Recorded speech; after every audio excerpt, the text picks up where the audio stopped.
distraction and agency in the great indifference.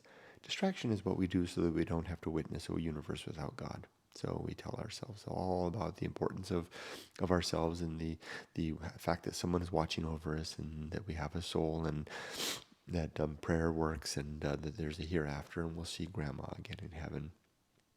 That bad old person will be suffering in hell. Nice stories. No reason to believe them at all. Excuse me. Excuse me. But we distract ourselves from that. And what is it that tells us that suggests that the universe may be without God?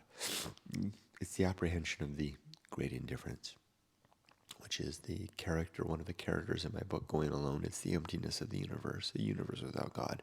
How do you apprehend and see the great indifference? Well, you have to go to a place where it's not, so to speak, namely a desert moonscape. The place I recommend is the Bristol Mountains, north of the ghost town of Siberia in the Mojave Desert. There's plenty of nothing out there.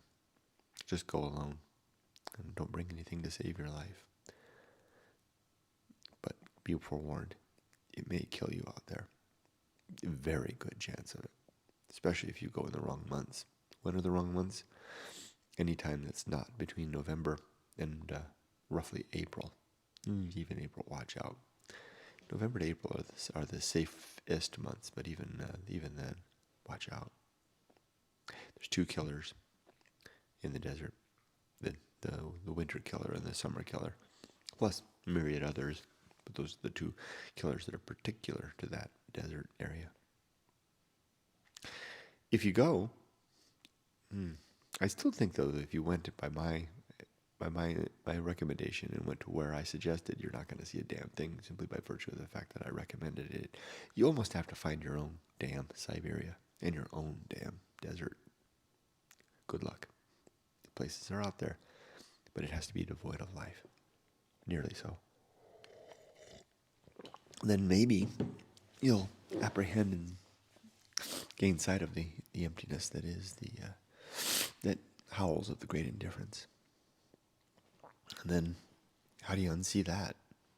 And then you wind up like me, believing that there is no God, believing that there is no soul, believing that there is no forever or absolute right or wrong or justice to be found, and believing that all we have is one another.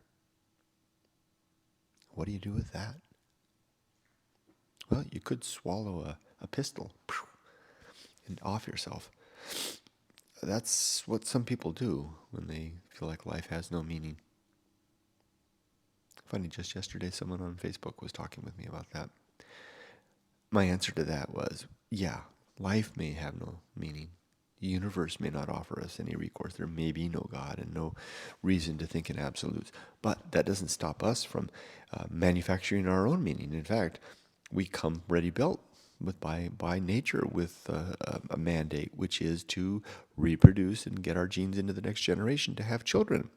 And you don't even have to have kids to do that. You can do that through efforts like being a foster parent or supporting things or being a nice aunt or uncle or whatever the case may be. There's lots of opportunities to fulfill that mandate in ways other than using sperm or eggs to create new vessels that happen to have our alleles in half equal proportion. Yeah, so you can't put a gun into your mouth and blow your brains off, but and I don't deny that that's an option that some people choose, and I feel sorry for them that they do choose that, but it is their recourse if they want it. It is their option. And it's the reason why a lot of people don't choose to witness the great indifference, because they fear that life without purpose, life without inherent purpose, is one that they can't live with.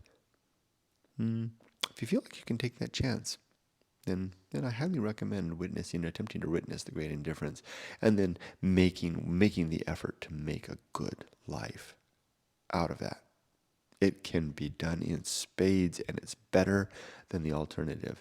It's much better than taking a ready-made, prepackaged, fast food, a la carte version of values and using that because they're not your own and you didn't work hard at them and you don't have good reason and grounding for why they are. They just are held up by authority and dogma and tradition.